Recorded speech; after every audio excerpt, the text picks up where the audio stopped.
क़यामत में केरु न कंहिंखे कम ईंदो हिकु ई मोहम्मद आजो हिकदम ईंदो हिकु ई मोहम्मद आजो हिकदम ईंदो आयो त पोइ कहीं ते बिको असली अज़ाब न थींदो क़यामत में केरु न कंहिंखे कम ईंदो हिकु ई मोहम्मद आजो हिकदम ईंदो है वेंदो वकोड़े जहन्नम जन खे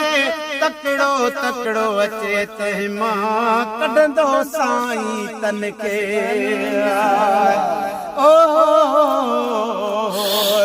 पर रब तोखे शफ़ा जो उज़ुन ॾिनो अख़्तियार ॾेई मुख़्तियार कयो काइनात में तुलनी जो आका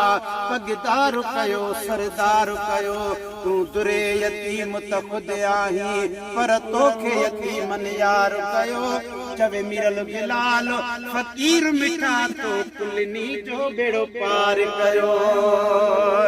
है वींदो वकोड़े जहन्नम जन खे तकड़ो तकड़ो अचे तंहिं मां कढंदो साईं तन खे लीड़ लिहाणा निधर निमाणा नाल सभई नींदो क़यामत में केरु न कंहिंखे कम ईंदो हिकु ई मोहम्मद आजो हिकदम ईंदो आयो त पोइ कहीं ते बिको असली अज़ाब न थींदो क़यामत में केरु न कंहिंखे कम ईंदो ऋण में कंहिंखे यार न रोलींदो बिछड़ी उम्मत खे अदा अमड़ वांगे ॻोल्हींदो बिछड़ी उम्मत खे अदा अमड़ वांगे ॻोल्हींदो ही सभु हक़ बर हक़ सद में सद ॾींदो क़यामत में केरु न कंहिंखे कम ईंदो क़यामत में केरु न कंहिंखे कम ईंदो सालिह ख़ुदा साईं खणंदो संभाले तालिह कंदो कुल दया हज़रत जन जे हवाले ॾोह ॾिसी ॾेहु छॾे पर ही न छॾींदो क़यामत में केरु न कंहिंखे कम ईंदो क़यामत में केरु न कंहिंखे कम ईंदो हिकु ई मोहम्मद आजो हिकदम ईंदो हिकु ई मोहम्मद आजो हिकदम ईंदो आयो त पोइ कहीं ते बिको असली अज़ाब न थींदो क़यामत में केरु न कंहिंखे कम ईंदो है महशर में शाफी हर कहला हूंदो हसन हुसैन हैदर अम्मा खातून सूदो ओ महशर में शाफी हर कहला हूंदो हसन हुसैन हैदर अम्मा खातून सूदो जॾड़नि जा जॾ बचड़नि सां गॾु बार खणी बीहंदो क़यामत में केरु न कंहिंखे कम ईंदो क़यामत में केरु न कंहिंखे कम ईंदो हिकु ई मोहम्मद आजो हिकदम ईंदो आयो त पोइ कहीं ते बिको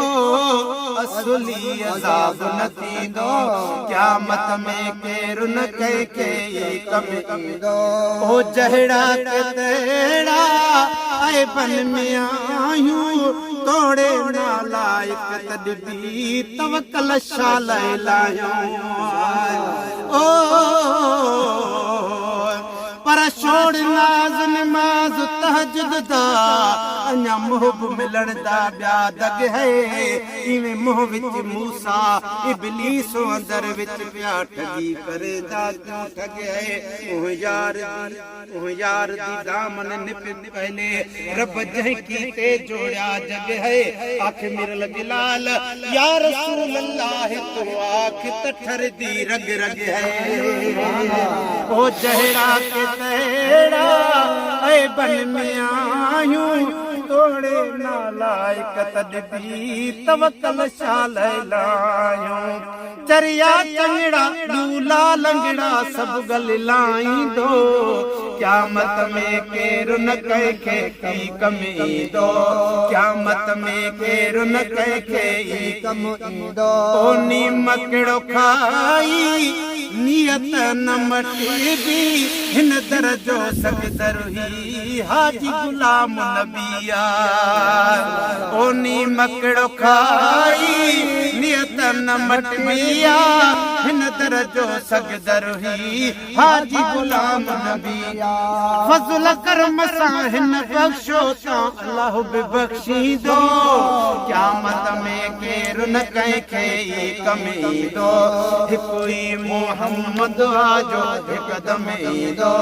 आयो त पोइ कंहिं ते बि को असुली अज़ाब न थींदो क़यामत में केरु न कंहिंखे ई कम ईंदो